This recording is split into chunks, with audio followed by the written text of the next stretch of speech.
151. Aku mengulur waktu, tunggu sebentar. Lukas menghubungi Anton, Lee, dan Topan untuk semua membantunya mencari keberadaan Bu Grace. Khusus untuk Lee dan Anton, melakukan pencarian di gedung Sukma Group. Anton menyewa hacker yang bisa meretas sistem keamanan di Sukma Group. Kita tidak akan menandatangani perjanjian itu kan? Tanya Melanie. Tentu saja tidak. Enak betul si George. Hari ini adalah hari di mana kita menang. George akan hancur hari ini, kata Lukas yakin dan menggebu-gebu. Syukurlah. Sinting saja kalau kita menyerahkan seluruh saham kita kepadanya. Bagaimana kita bakal membangun kembali Sukma Group? Aku bisa dikutuk oleh Papa. Tenang, semua itu tidak akan terjadi. Aku yakin orang-orangku bisa menemukan Bu Grace dalam waktu 10 menit. Petunjuknya sudah jelas tadi. Lalu, kamu benar sudah berhubungan badan dengan Bu Grace? Tanya Melanie tiba-tiba. Lukas terkejut mendengar itu, sedari tadi otaknya menyusun cara untuk menggagalkan rencana George, tiba-tiba ditanya seperti itu. Lukas ambil napas lalu mengembuskannya perlahan. Kamu dengar sendiri tadi bagaimana cara George berbicara. Banyak ngawurnya. Dia sengaja mau menghancurkan Sukma Group dengan terlebih dahulu merusak hubungan kita dengan fitnah murahan seperti itu. Melanie mengendurkan sikap curiganya dan berfokus atas rencana penyelamatan Bu Grace. Melanie mendukung Lukas. Kamu benar. Kita jangan masuk dulu sebelum mendapat kabar dari Anton kalau Bu Grace sudah ditemukan. Semoga selesai dalam waktu kurang dari 10 menit. Lee mengerahkan rekan-rekannya juga di setiap lantai, jelas Lukas. Melanie mengangguk. Dalam hati dia berdoa tak putus-putus. Gila sekali George tega menyekap istrinya. Melanie mundur sedikit, melihat tayangan di proyektor ruang rapat dari celah pintu. Dia terkesiap, sekarang ada pistol siap ditarik pelatuknya ke kepala Bu Grace. Melanie mengisyaratkan Lukas untuk mendekatinya. Lalu menunjuk. Lukas menggeram. Dia menelepon Anton lagi. Mengatakan agar lebih cepat. Kamu tunggu di sini dulu, aku akan menyiapkan sesuatu. Lukas berlari ke ruangan Martha dan minta dibuatkan surat yang serupa seperti George serahkan tapi berkebalikan isinya. Sebuah ujung rencana Lukas apabila semua berjalan lancar. Lukas sedikit menceritakan kepada Martha apa yang sedang terjadi. Kalian hati-hati, pesan Martha. Kamu coba ikut pantau ya. Lukas memasukkan kode akses semua CCTV di gedung Sukma Group ke komputer Martha. Waktu berjalan tinggal 3 menit lagi. Siap, aku akan pantau. Semoga berhasil rencanamu, semangat Martha. Lukas berlari lagi ke tempat Melanie. Bagaimana? Bu Grace sudah ditemukan? Tanya Melanie cemas. Lukas menunggu pesan atau telepon dari Anton ataupun Lee, tapi sampai 2 menit lagi waktu habis belum dapat juga. Lukas menggeleng. Dia mendesah resah. Lalu mengajak Melanie masuk ke ruang rapat lagi. Ikuti saja aku, semua terkendali, kata Lukas. Nah, kalian sudah membuat keputusan. Tagih George. Masih ada 1 menit lagi, kata Lukas. George menyodorkan lagi surat pengalihan sahamnya kepada Lukas dan Melanie. Lukas mengabaikan. Tiba-tiba layar proyektor mati. Lukas menyeringai samar. Ayo, jangan membuang-buang waktu. Segera tanda tangani atau Grace akan mati. George mulai tak sabar, dia pun kelihatan panik saat melihat layar proyektor dan layar ponselnya berubah hitam. Kami akan menandatangani kalau Bu Grace dibawa ke hadapan kami dengan selamat tak terluka sedikit pun, aju Lukas. Mengulur waktu, menunggu kabar dari Anton atau Lee. Jangan kurang ajar kau, perjanjiannya tidak seperti itu. Aku hanya memberi kalian waktu untuk mempertimbangkan keputusan menandatangani surat pengalihan saham ini. Bukan untuk berunding lagi. Kalian melanggar kesepakatan. Amuk George. Lukas yang kini tertawa, dari tadi kami juga belum bilang kalau kami sepakat dengan permintaanmu. Kami cuma bilang mau mikir. Kau kan tidak tahu kami sebenarnya lagi memikirkan apa. George menggebrak meja. Kalau begitu, Grace mati dan itu salah kalian. George mengambil telepon dan menghubungi anak buahnya. Sambungannya putus tiba-tiba. Lukas tertawa. Melanie mencengkeram lengan Lukas, khawatir dan bertanya-tanya apa yang sedang terjadi. Apakah Bu Grace berhasil ditemukan? Lukas menoleh ke Melanie dan tersenyum. Melanie tak mengerti arti senyum Lukas, dia mengernyit. Sekarang kondisinya kubalik, kata Lukas, setelah menikmati detik-detik George panik. Apa maksudmu? Tanya George. Dia masih mencoba menghubungi anak buahnya. Lukas menyodorkan kertas perjanjian yang dibuatnya tadi di ruangan Martha. Pasukanmu sudah mati semua. Kau mau bukti? George terkesiap, membelalak. Tidak mungkin. Bu Grace sudah diselamatkan oleh orang-orangku. Kini kau tak punya kekuatan menawar. Mau apa lagi kau? Tidak mungkin. Lukas menunjukkan video rekaman saat Tim Lee dan Anton menghajar dan menghabisi anak buah George. Sangat sadis. Peluru bersarang di masing-masing kepala. Bu Grace berhasil diselamatkan dan kini sedang di ruangan Martha. Kau tak punya kekuatan lagi sekarang untuk menekan kami. Kami yang sekarang punya kekuatan untuk menekanmu. Sekarang, tanda tangani surat ini atau kau akan kami bawa ke polisi. George tertawa. Polisi. Semua anggota polisi adalah anak buahku. Percuma kau seret aku ke polisi. Tak ada guna. Lukas langsung melompat meja dan mencekik George. Kalau begitu, nyawamu saja yang kucabut. George tercekik, kesakitan. Dia menepuk-nepuk tangan Lukas minta dilepas. Melanie memekik, tak menyangka Lukas sekejam itu. Kau akan mati di sini dan hilang tanpa jejak. Jangan remehkan aku, ancam Lukas. Tanda tangani surat pengalihan sahammu kepada kami kalau kau ingin keluar hidup-hidup.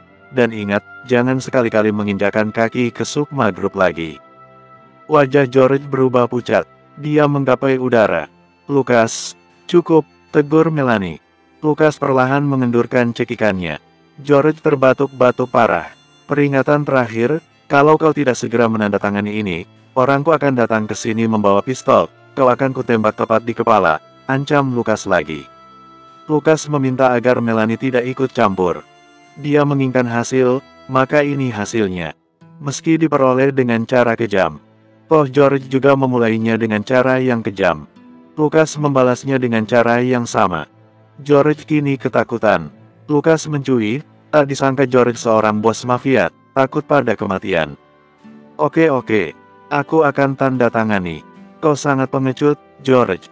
Sebagai bos mafia yang kabur dari penjara, kau sangat-sangat pengecut, olok Lukas. Sudah, diam kau, aku sudah kalah. Kau senang. George menandatangani surat perjanjian itu dengan menggerutu. Tak lupa Lukas merekam kegiatan itu. George dengan muka ditekuk keluar dari ruang rapat. Lukas menunjukkan surat itu kepada Melanie.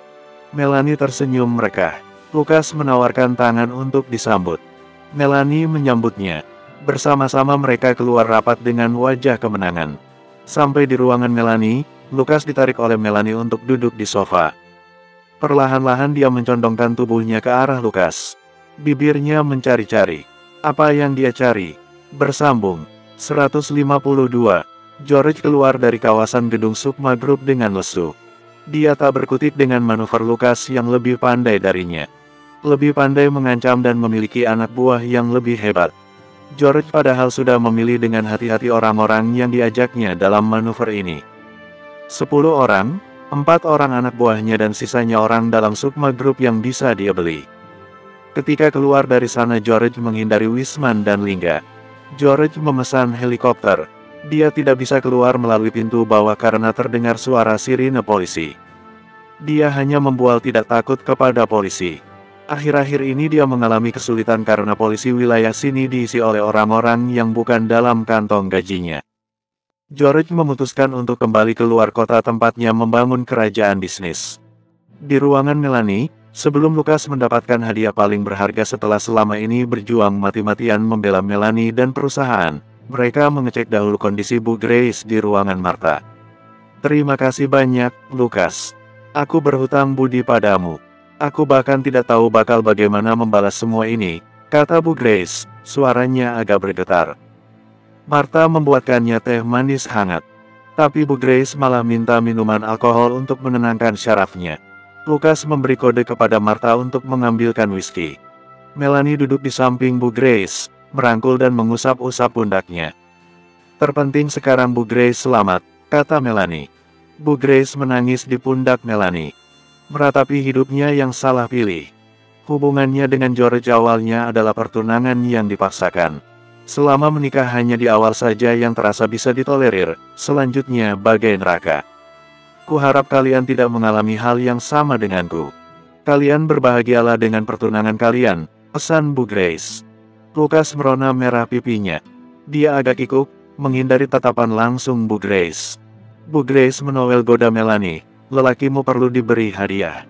Melanie menunduk malu. Lukas celingukan. Melanie-lah yang mengajak Lukas kembali ke ruangan. Awalnya Lukas disuruh duduk di sofa dan bertanya, kamu benarkan tidak berhubungan khusus dengan Bu Grace? Tentu saja tidak. Bu Grace kuanggap sebagai tanteku sendiri. Begini Melanie, aku orangnya suka menolong. Tak pandang bulu. Beberapa kali memang Bu Grace meminta bantuan langsung padaku. Karena itu aku dipercayakan seluruh sahamnya untuk kukelola. Tidak lebih, jelas Lukas. Menutupi apa yang telah dia perbuat bersama Bu Grace. Tampaknya, Bu Grace tidak ada niatan untuk merusak hubungannya dengan Melanie, dia bersyukur. Melanie menatap Lukas dengan cara tak biasa. Penuh kekaguman. Apa yang kulakukan adalah demi kamu dan Sukma Group. Itu jadi misi hidupku sekarang, Melanie, tambah Lukas. Aku senang mendengarnya, kata Melanie lembut, posisi duduknya mendekat kepada Lukas. Dia mencondongkan tubuh, perlahan-lahan bersandar ke badan Lukas. Kepala dia benamkan ke dada Lukas, lalu beranjak secara pasti ke leher, dihirupnya sampai puas, lalu merambat naik ke wajah, mencari bibir Lukas. Lukas terkejut, tak menyangka dia mendapatkan hadiah begitu manis, lembut dan basah. Hal yang sangat diinginkannya dari awal bertemu Melanie. Mereka saling mengecup, awalnya malu-malu, kecup-kecup tipis. Lama-lama gairah merasuki mereka dan pertemuan bibir keduanya jadi semakin hebat. Tubuh Lukas seperti disetrum energi memabukkan. Persendiannya terasa linu tapi mengasyikkan. Getar-getar merambat ke seluruh badan, berpusat pada saraf kebahagiaan yang merambat turun dari bibir menuju otak dan hati. Berdenyar-denyar memberi sensasi lembut geli menyenangkan. Melanie tidak melepaskan pagutan bibir itu sampai 15 menit lamanya. Pagutannya semakin lama semakin kuat. Seperti mereka akan mulai menyatu, dimulai dari bibir. Tiada hari paling bahagia selain hari ini, bagi Lukas. Sejauh ini, Melanie menyudahi pagutan bibir itu dan memandangi Lukas dengan kagum. Dia duduk di pangkuan Lukas sekarang. Lukas merasa kurang, dia ingin menarik kembali pagutan bibir itu namun dihentikan Melanie dengan meletakkan jari ke bibir Lukas. Melanie tersenyum. Lukas tersenyum, lalu mereka tertawa tiba-tiba. Lukas menggenggam tangan Melanie, kini dia diizinkan melakukan itu. Melanie membalas genggaman Lukas dengan erat juga. Sungguh hari yang mendebarkan, kata Lukas. Melanie tertawa singkat. Dia mengecup pipi Lukas lagi. Masih di pangkuan Lukas, dia memeluk Lukas secara erat. Tubuh mereka berhimpitan. Darda Lukas terdesak oleh darda Melanie. Rasanya nyaman, seperti berada di tempat yang hangat dan aman. Dengarkan debar jantungku, Lukas, kata Melanie. Tadi dia membenamkan wajahnya ke dada dan leher Lukas, kini dia membiarkan Lukas membenamkan wajahnya ke dadanya. Jantungku yang berdebar lebih kencang, kata Lukas. Malu-malu meletakkan wajahnya ke dada Melanie yang empuk. Didengarnya detak jantung Melanie yang berpacu. Pipinya terasa hangat, hidungnya menghirup wangi tubuh Melanie, dan matanya menangkap kulit putih dada Melanie yang mengintip dari celah kemeja. Lukas ingin menikmati ini secara perlahan. Dia tak mau menggebu dan hadiah momen ini berakhir dengan percintaan. Melanie mengusap-usap rambut Lukas, lalu membimbing tangan Lukas untuk mengusap-usap punggungnya. Mereka melakukan itu selama 10 menit lamanya. Barang Lukas sudah begitu tegang dan dia merasakan barang itu diduduki oleh Melanie. Lukas mengirim perintah agar barangnya jangan gegabah. Hari yang tak terduga, kata Melanie. Menyingkir dari pangkuan Lukas, duduk menatap lurus ke kaca dinding. Tak berapa lama kemarin, tempat ini jadi penentuan hidup dan mati gara-gara ancaman bom Salim Maharta. Kini trauma itu telah sirna digantikan dengan momen mendebarkan barusan. Ayo pulang saja, kita butuh istirahat. Lukas setuju, dia segera mengemasi barangnya dan barang Melanie. Di dalam mobil perjalanan pulang, Anton menelepon Lukas. Lukas mengangkatnya dengan loudspeaker biar Melanie ikut mendengar. Anton mengatakan bahwa George sudah pergi dari Jakarta membawa anak buahnya yang tersisa. Oke, tolong bantuannya untuk memantau pergerakan George. Bisa jadi dia menghimpun kekuatan lagi untuk menyerang, pesan Lukas. Sampai di kondo, semenjak turun dari mobil, tangan Lukas digamit Melanie bahkan sampai masuk ke dalam. Permata yang lagi santai menonton TV bersama Eni Satria, jarak mereka berjauhan. Tampaknya ada aura permusuhan menggantung di udara, Lukas dapat merasakannya. Permata melihat Melanie dan Lukas datang dan menggoda mereka. Wah, seperti pasangan tunangan sungguhan, komentar Permata. Melanie malu-malu melepas tangan Lukas dan duduk bergabung dengan Permata. Coba tebak, apa yang terjadi hari ini, kata Melanie. Kalian jadian. Tebak Permata. Lukas melirik Eni Satria yang memandangi Lukas dengan tatapan haus belayan. Melanie tertawa, apa sih Permata? Bukan itu. Hari ini sungguh hari yang tak terduga. Melanie pun menceritakan yang terjadi. Sementara Lukas ke dapur, cuci tangan di wastafel, lalu mulai menyiapkan makanan ringan untuk mereka berempat. Tiba-tiba Eni Satria muncul di belakang Lukas, menowel pinggang Lukas sampai membuat Lukas bergidik. Melanie dan Permata masih seru bercerita. Eni, sebaiknya kamu jangan berlama-lama lagi tinggal di sini, kata Lukas. Eni berdiri mepet ke Lukas. Aku tidak ada kesempatan ya untuk mendekatimu. Tanyanya dengan sedih. Bersambung. 153. Apa maksudmu? Tanya Lukas tajam. Tak peduli ada Melanie dan Permata di dekat situ, Eni semakin mepet dan ingin memeluk Lukas. Aku menyukaimu, Lukas. Aku datang untuk merebut hatimu, bolehkah? Lukas angkat tangan dan menyingkir teratur dari Eni. Eni, jangan lakukan hal bodoh. Menyukaimu bukanlah hal bodoh, Lukas, kata Eni, tak menyerah. Jangan merusak hubungan baikmu dengan Melanie, bisik Lukas. Jika itu harga yang mesti kubayar, aku tak masalah, desak Eni. Hentikan, jangan mendekat, kata Lukas. Eni, suara Permata menegur keras. Dia ikut bergabung ke dapur, disusul oleh Melanie yang tampak heran. Kamu tidak boleh begitu. Hormati penghuni rumah ini. Dari awal kamu bikin salah sangka terus. Tujuanmu datang ke sini apa sih? Tembak Permata. Lukas berdoa agar kebahagiaan hari ini tidak dirusak. Melanie menatap Permata dengan heran. Apa yang terjadi sih? Lukas, kalian berdua habis ngapain? Tanya Melanie. Lukas menggeleng, tidak ada apa-apa. Di Lukas memang tidak ada apa-apa, Melanie. Tapi cewek satu ini, ada apa-apanya. Dia terus menggoda Lukas. Aku sudah menasehatinya tapi kayaknya tembus saja di kupingnya, Permata berkata dengan tidak sabar. Eni, betul kamu berusaha menggoda Lukas. Kamu lupa ya kalau Lukas adalah tunanganku. Melanie ikut-ikutan menghakimi Eni. Eni menggeleng, tidak kok. Kan aku kesini untuk liburan, menetap sebentar sambil nyari apartemen. Tapi kamu tidak kelihatan mencari. Kamu betah tinggal di sini karena ada Lukas. Melanie, aku pernah memergoki Eni berkata bahwa dia akan merebut Lukas darimu. Bahkan, dia mengajakku berlomba merebut hati Lukas. Permata tiba-tiba berhenti berkata, dia menutup mulutnya dan berubah kikuk. Melanie mengernyit melihat kelakuan Permata. Eni sekarang malah tertawa. Keceplosan ya, bukannya kamu juga dalam hati ingin memiliki Lukas? Tembak baliknya. Melanie makin mengernyit, dia menatap Permata dengan tatapan tuduhan. Permata gelagapan. Lalu dia menatap tajam ke Eni. Apa maksudmu? Halah, gak usah munafik. Kamu juga suka Lukas kan? Diam-diam juga pengen memiliki Lukas kan? Tuduh Eni. Apa sih kalian? Melanie meninggi suaranya. Sudah, hentikan semuanya. Daripada berlanjut sampai ke perkelahian lebih baik hentikan sekarang. Lukas akhirnya memecah tatapan sengit dari ketiga wanita itu. Aku tegaskan sekali lagi buat semuanya. Hatiku hanya untuk Melanie. Entah itu benar atau tidak kalau Eni ataupun Permata suka padaku dan ingin memilikiku. Aku tidak mau GR, pahamilah bahwa aku sudah mengabdikan hidupku untuk Melanie seorang.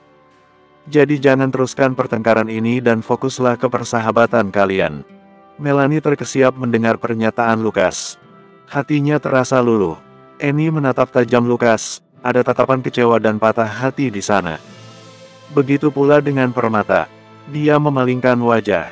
Melanie menangkap ekspresi Permata dan penasaran dengan sahabat dekatnya itu apakah sungguhan yang dikatakan Eni. Aku akan telepon ayahku untuk menjemputku, kata Eni akhirnya. Maaf sudah membuat keributan di rumah kalian yang damai.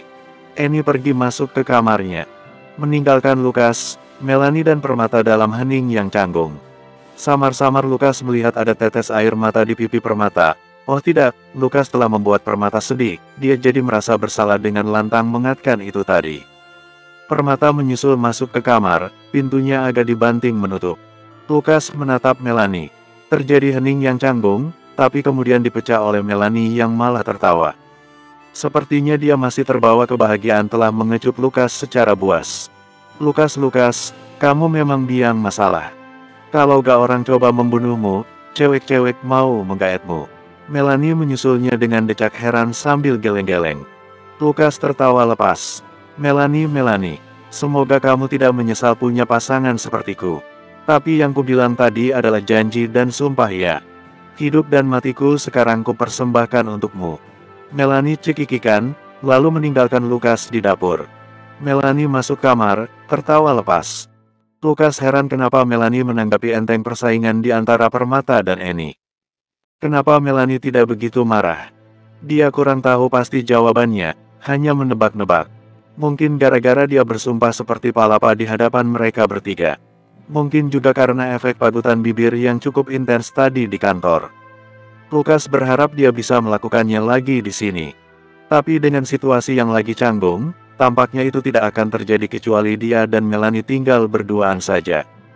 Sore-sore ada yang datang, Lukas membukakan pintu. Tampak seorang bapak-bapak berkumis tebal dan cukup gagah. Dia memperkenalkan diri dengan nama, saya Toga Satria. Ayahnya Annie Satria. Lukas menjabat tangan Toga Satria dan mengajaknya masuk. Saya Lukas, senang akhirnya bisa bertemu langsung dengan Anda. Toga Satria bilang dia hendak menjemput Annie Satria untuk diajak ke apartemen yang sudah dipilihkan untuk Annie. Lukas mengangguk-angguk. Saya sudah lama tidak hadir di Sukma Group. Dengar-dengar akhir-akhir ini sedang dilanda banyak masalah ya. Ungkap Toga Satria setelah menerima kopi buatan Lukas. Lukas tampak ragu mau menjawab. Ya bisa dibilang seperti itu. Tenang, saya bukan mata-mata dari pihak manapun. Pak Haryanto kenal betul dengan saya. Saya orang kepercayaan Pak Haryanto waktu itu. Setelah mengabdi cukup lama dengan Pak Haryanto di Sukma Group, ya kami merintisnya dari nol, saya memutuskan untuk membangun usaha sendiri. Untunglah berkembang pesat, cerita Toga Satria. Lukas masih meraba perbincangan ini hendak mendarat kemana. Saya dengar cerita yang baik-baik tentang Anda, kata Lukas akhirnya. Toga Satria mengangguk-angguk. Dia memperhatikan isi kondo Melanie. Biar saya panggilkan Annie dulu, kata Lukas, mau beranjak. Toga Satria menahannya. Tidak perlu, dia lagi siap-siap. Sudah tahu saya sudah datang. Saya sekalian ingin menyampaikan kepadamu dan Melanie, kalau kalian butuh bantuan dalam hal apapun terkait Sukma Group, saya bersedia turun tangan. Saya akan sangat merasa terhormat bisa melakukannya lagi.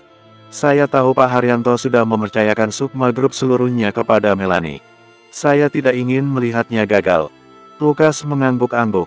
Terima kasih atas tawarannya, saya diskusikan dulu nanti dengan Melanie. Tak lama kemudian Annie keluar kamar dan mencium tangan ayahnya. Ayo, ya, aku sudah siap. Lukas melihat Annie sudah membawa koper kecilnya. Oke kalau begitu, Nak Lukas, terima kasih sudah menjaga Annie. Saya harap Nak Lukas mempertimbangkan tawaran saya tadi. Toga Satria menjabat tangan Lukas lagi. Annie pamit ke Lukas dengan kikuk, dia mau bersalaman, tapi akhirnya memeluk Lukas. Dia berbisik, semoga kebahagiaan selalu menyertaimu. Lukas membalasnya, kamu juga. Lalu Annie mengecup pipi Lukas singkat. Agak sedih juga melihat Annie perginya seperti ini setelah pertengkaran dengan Permata. Lebih baik kalau perginya dengan damai tanpa perselisihan.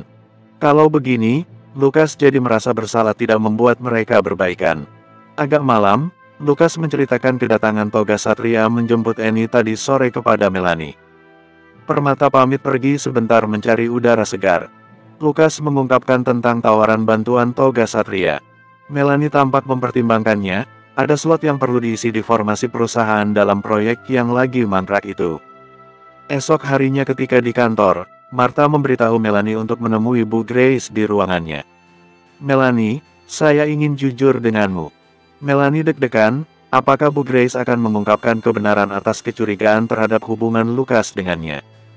Bersambung 154 Pagi di kantor, Lukas terlibat diskusi lanjutan dengan Melanie seputar mereka akan terima bantuan Toga Satria atau tidak. Lukas sudah melakukan riset mendalam tentang bisnis Toga Satria yang sukses luar biasa. Dia bergerak dalam bidang pertanian dengan omset gila-gilaan. Selain itu, Toga Satria punya pabrik makanan dan minuman kemasan yang tak kalah sukses. Suatu waktu Toga Satria ingin Eni Satria untuk menggantikannya jadi CEO, tapi anaknya tidak mau. Membantu Sukma Group sudah seperti panggilan jiwa buatnya, kata Lukas. Ya, aku tahu itu. Dari dulu sudah seperti itu Toga Satria, tanggap Melanie. Jadi, kamu mau menerima bantuannya? Kupikir dia bisa mengisi kekosongan dana atau menyelamatkan Sukma Group dari ancaman bank, tanya Lukas. Sebenarnya Melanie agak enggak, terutama baru saja kemarin Eni Satria tersudutkan. Meski Toga Satria tidak mengatakan apa-apa mengenai cinta patah hati Eni Satria, Melanie khawatir yang akan mengacaukan selanjutnya adalah Eni Satria dan dia tidak ingin merusak persahabatan yang telah lama dibangun. Lebih baik pisah dulu daripada bertengkar terus-terusan. Lukas menjentikkan jari di depan wajah Melanie. Melanie, ya, akan kupertimbangkan. Jawaban Melanie tak memuaskan Lukas. Saat itulah Martha mengetuk dan memberitahu bahwa Bu Grace ingin bertemu dengan Melanie. Lukas deg-degan, apakah sekarang Bu Grace ingin mengungkapkan hubungan spesialnya dengan Lukas? Hanya waktu yang akan membuktikan. Lukas berjudi koin, melemparnya ke atas dan melihat mana yang terpampang. Angka atau gambar? Kalau angka, dia aman. Saat Melanie berjalan menuju ruangan lama Bu Grace, dia menarik benang merah. Kenapa ayahnya bersikeras di awal agar Melanie bertunangan dengan Lukas dan membiarkannya membantunya dalam masalah-masalah perusahaan? Lukas memiliki semacam kemampuan unik yang bersinggungan dengan elemen keberuntungan. Dia mungkin menimbulkan banyak musuh, tapi dalam waktu yang bersamaan memperoleh bantuan dari orang-orang besar. Hal ini menghadirkan pertanyaan lama, siapa sebenarnya Lukas? Dia masuk ke ruangan Bu Grace dan mendapati wanita anggun itu sudah menunggunya. Terima kasih sudah bersedia datang, Melanie. Melanie duduk setelah dipersilakan. Bu Grace baik-baik saja? Tanya Melanie. Ya, saya baik-baik saja. Kejadian waktu lalu sudah saya lupakan. Kamu juga baik-baik saja kan? Kelakuan George jangan dibuat beban lagi. Melanie mengangguk. Ya, George sudah berhasil kami tekuk. Sekarang dia kabur ya? Bu Grace tersenyum simpul yang pesimis. Sebenarnya lebih baik dia benar-benar dihabisi. Mestinya Lukas membunuhnya, karena percuma saja dia kembali ke kerajaan bisnis dan mafianya. Dia akan membangun kembali kekuatan dan bakal datang lagi suatu saat. Melanie mendengus, kalau begitu, saat dia datang kembali kami sudah akan lebih siap untuk menghabisinya. Bu Grace tersenyum mendengar itu. Bagus, itu menunjukkan kamu bukanlah CEO yang remeh. Kamu punya kekuatan. Bu Grace, sebenarnya apa maksud Bu Grace memanggil saya kemari? Melanie berubah tegas. Kebetulan kamu bertanya itu sebab saya sudah bingung mau basa-basi apa lagi. Maksud saya memanggilmu kemari adalah untuk menceritakan yang sebenarnya. Melanie menatap Bu Grace lekat-lekat. Apa yang ingin dikatakannya? Bu Grace pun menatap Melanie dan seperti mencari-cari suatu ekspresi. Saya sebenarnya suka dengan Lukas. Dan Lukas tahu tentang itu. Melanie mengernyit, tak terelakkan. Tapi kamu jangan khawatir. Hanya sebatas itu. Saya anggap ini adalah perasaan sayang yang tak berbalas. Saya sadar diri karena saya lebih tua darimu dan Lukas. Saya senang dengan Lukas karena dia bisa diandalkan dan mampu melindungi orang-orang di dekatnya. Dia rela mempertaruhkan nyawanya demi orang yang disayangi atau pedulikan. Itu kualitas yang mestinya ada di setiap laki-laki, jelas Bu Grace.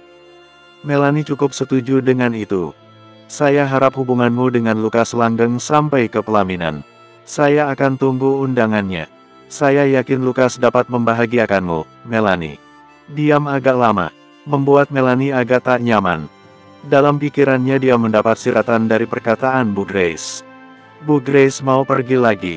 Tanya Melanie dengan nada seperti seorang anak yang mau ditinggal ibunya. Bu Grace mengangguk.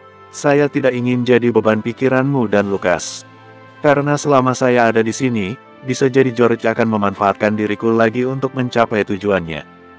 Dia itu picik dan sebenarnya ia pengecut. Tapi backingannya banyak.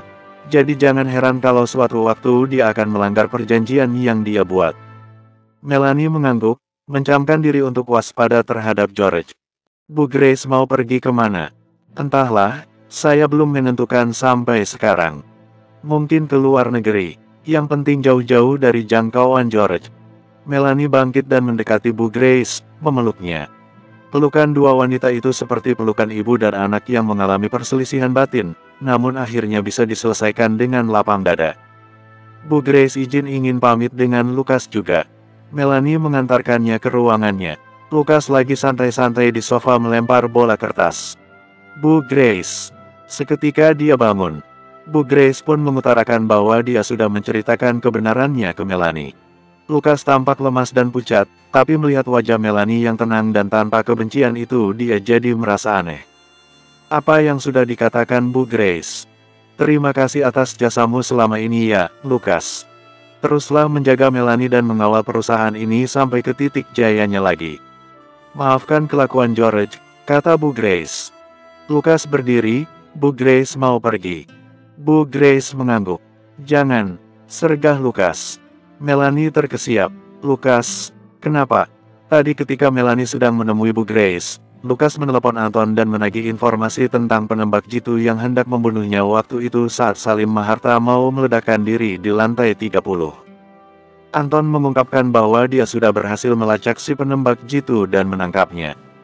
Sebelum Anton membunuh penembak jitu itu, dia berhasil mengorek informasi bahwa orang itu adalah penembak jitu yang dilatih dalam kelompok pembunuh bayaran George. Anton bertanya apakah Lukas akan memberikan serangan balasan ke kelompoknya George. Sekalian biar habis sampai ke akarnya. Lukas bilang, jangan dulu. Kemungkinan George akan mengincar Bu Grace lagi. Saya tidak bisa tidur nyenyak kalau mengetahui masih ada bahaya yang mengancam Bu Grace. Saya yakin orang-orang George masih bergentayangan di kota ini menanti instruksi. Saya tidak berani ambil risiko membiarkan Bu Grace pergi, jelas Lukas. Nak Lukas, justru karena itu saya mau pergi. Supaya kamu tak khawatir lagi, kata Bu Grace dengan nada keibuan. Tidak, justru itu malah membuat kami berdua khawatir. Bu Grace tetaplah di sini. Mungkin pindah rumah atau sewa apartemen. Datanglah ke kantor setiap hari supaya saya bisa mengawasi Bu Grace juga, ungkap Lukas. Melanie menatap Lukas dengan tajam. Ada apa dengan Lukas? Sebegitu pedulinya dia dengan Bu Grace. Bersambung. 155. Saya terharu kamu begitu peduli dengan saya, Lukas, kata Bu Grace. Lihat kan, Melanie, Lukas sangat peduli dengan orang-orang di sekitarnya. Lukas mencari-cari isyarat ingin menjatuhkan dari perkataan Bu Grace, tapi tak diketemukannya. Perkataan Bu Grace tulus apa adanya. Dengan begini, dia tahu, Bu Grace tidak mengungkapkan hubungan satu malamnya. Lukas jadi merasa berhutang budi. Bu Grace jangan pergi dulu ya sampai situasi benar-benar aman bagi siapapun di Sukma Group, tambah Lukas untuk menetralkan perkataannya yang sebelumnya. Lukas menangkap raut wajah Melanie berubah cemberut. Tiba-tiba Melanie berkata, Lukas benar Bu Grace. Situasinya masih belum dinilai aman bagi siapapun. Banyak karyawan saya yang memutuskan resign karena trauma dengan ancaman bom bunuh diri dan operasi penyekapan kemarin. Sebaiknya Bu Grace tetap tinggal di sini. Lagi pula saya butuh bantuan Bu Grace dalam menanggulangi kesalahan-kesalahan langkah di dua proyek sebelumnya. Bu Grace tampak mempertimbangkan. Saya terharu dengan kalian berdua. Begitu kompak. Bagaimana, Bu Grace mau tinggal dulu sementara? Tanya Melanie. Lukas jadi garuk-garuk kepala. Dia yang bersikeras untuk menahan Bu Grace, dan berpikir bahwa Melanie bersungut-sungut, rupanya malah Melanie ikut membujuk Bu Grace untuk tetap tinggal. Wanita memang susah dimengerti, batin Lukas. Baiklah, saya akan tetap tinggal sementara waktu untuk ikut bantu mengurus Sukma Group. Membantu Melanie, kata Bu Grace akhirnya setelah berpose berpikir selama beberapa menit. Melanie memeluk Bu Grace cukup lama. Lukas tenang sekarang. Tidak ada indikasi Bu Grace mengungkap kisah persebadanan mereka. Dia merasa percaya diri untuk mempercayai Bu Grace. Selama berminggu-minggu setelahnya sampai mendekati tanggal tenggat waktu bank, Bu Grace membantu kegiatan di kantor seputar perbaikan aliran dana dan mencari potensial klien dan rekanan untuk menutup ganti rugi. Namun sampai mendekati akhir, masih tinggal 3 hari lagi. Titik terang belum mereka temui. Lukas belum mendapatkan jadwal balapan dan atau pertarungan bawah tanah lagi dari Randy dan Lily Maharney. Kalau dia berhasil memenangkan salah satu dari pertandingan itu, Lukas bisa mendapatkan dana segar. Melanie makin lama jadi gelisah. Lukas senantiasa menghiburnya, tapi itu tampaknya tak cukup. Bu Grace juga perlahan-lahan ikutan gelisah. Saran-sarannya tidak berhasil semua. Tanpa sepengetahuan Lukas, Bu Grace pergi dari kantor. Tepat di siang hari pada hari pertama dari 3 hari tenggat waktu, orang-orang yang bekerja di Departemen Keuangan Sukma Group turun menemui Melanie. Tumben sekali mereka sampai menyempatkan untuk datang bertemu, bisiknya ke Lukas. Aku mencium aroma masalah, kata Lukas. Orang dari Departemen Keuangan Sukma Group beranggotakan 5 orang dan kesemuanya menyidang Melanie dengan mengungkapkan bahwa pihak bank telah menghubungi mereka terkait perjanjian bahwa Sukma Group akan melunasi pinjaman untuk modal awal proyek yang bermasalah kemarin. Melanie mengungkapkan bahwa orang yang melakukan pinjaman modal itu adalah Tommy dan dia sudah mati bunuh diri. Melanie menggerutu, sudah mati tapi masih merepotkan saja. 5 orang dari Departemen Keuangan itu mengingatkan Melanie kalau sampai di tenggat waktu itu Sukma Group belum dapat melunasi pinjamannya, maka beberapa aset yang dijaminkan akan disita oleh bank dan dibawa ke pelelangan. Melanie jadi khawatir, aset itu penting bagi keberlangsungan perusahaan. Sial betul Tommy membuat segalanya runyam begini. Orang dari Departemen Keuangan mengatakan bahwa keuangan perusahaan saat ini tidak cukup untuk membayar itu semua. Mesti ada bantuan dari luar kalau Melanie bisa mencarikan. Lukas sebetulnya terpikirkan oleh Toga Satria. Dia yakin, dana segitu banyak Toga Satria punya.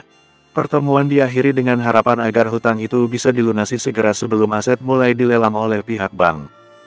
Melanie langsung pusing, dia memijat pangkal hidungnya sementara Lukas memijat-mijat bahunya. Bagaimana ini Lukas? Tanya Melanie. Kamu ada solusi. Bantuan akan datang, Melanie. Tunggu saja, kata Lukas menenangkan. Waktu kita tinggal 3 hari, kamu yakin hanya menunggu saja. Aku sudah menghubungi kenalan-kenalanku, sekarang aku tinggal menunggu jawaban, jawab Lukas. Itu tidak cukup Lukas. Bagaimana kita mau meyakinkan seluruh departemen kalau kita masih bisa mengurus ini? Saham yang mereka rebut dari George nilainya juga tak cukup untuk menutupi semua itu. Dan atas saran dari Bu Grace, jangan gunakan saham untuk menutupi kerugian. Nanti malah rugi kalau pemegang sahamnya ternyata dari kalangan yang jahat. Menjelang sore mereka kedatangan Wisman dari Kilo Group. Awalnya Melanie menolaknya tapi Lukas mau tahu apa yang mau Wisman lakukan. Kedatangan saya kemari bukan untuk mencaplok saham, tapi untuk membantu Sukma Group bangun dari keterpurukan. Saya dengar kalian terjebak hutang gara-gara Tommy Mahartai yang sembrono itu. Saya bisa bantu untuk menyelesaikannya dengan syarat Sukma Group akan setia menjadi rekanan konsorsium Kilo Group di proyek-proyek mendatang, ungkap Wisman dengan laga salesman kelas atas. Melanie belum juga menanggapi perkataan Wisman. Lukas menarik Melanie untuk bicara empat mata sebentar. Ingat Melanie, orang ini sudah berkomplot dengan Markus, Maharta CS, dan George. Meskipun kita butuh suntikan dana segar, tapi kita tak bisa mempercayai Wisman. Gerak-geriknya mencurigakan dan aku mencium bau kepicikan. Melanie belajar mempercayai Lukas. Dia mengangguk. Melanie dan Lukas kembali menemui Wisman. Sombong betul kau menyebut Sukma Group tengah dalam keterpurukan. Rekan bisnis macam apa yang berbicara seperti itu? Tanya Melanie tajam. Rekan bisnis yang realistis dan beracuan fakta. Faktanya memang Sukma Group jadi perbincangan kalangan bisnis karena 2 kali proyeknya merupakan hasil tipu-tipu anggotanya sendiri. Hal macam itu sukar dilupakan oleh kelompok pertemuan elit bisnis, kata Wisman berbangga diri bisa bergabung dengan kelompok seperti itu. Melanie yakin, anggotanya semua laki-laki. Sayang sekali, kami tidak bisa menerima bantuan Anda. Mohon jangan repot-repot datang kemari untuk mengajukan penawaran, kata Melanie tegas dan tajam. Wisman pergi dengan tatapan tersinggung. Dia mengecam Lukas dengan tudingan jarinya. Sempat-sempatnya dia duduk lagi lalu mengatakan ulang apa yang dikatakannya tadi, sama persis. Ditambah dengan keuntungan-keuntungan bila mana Sukma Group bergabung bersama Kilo Group. Melanie malah membentaknya untuk segera pergi dengan makian menyelekit. Tak lama setelah Wisman pergi, muncullah Lingga dari Santori Group, menyatakan hal yang sama seperti Wisman. Tanpa pikir panjang, Lukas dan Melanie langsung menolak Lingga bahkan sebelum dia duduk. 3 hari berlalu sangat lamban dan juga terasa begitu cepat. Melanie sampai bingung. Dia belum juga mendapatkan bantuan dari pihak manapun yang sudah dihubungi Lukas. Sampai akhirnya sebuah berita menyesakkan hati masuk ke email Melanie. Lukas, lihat ini, tunjuk Melanie ke layar komputernya. Lukas mendekat dan agak membungkuk, sengaja agar dapat menghirup wangi rambut Melanie dan melihat belahan dadanya. Hati Lukas mencelos. Bersambung.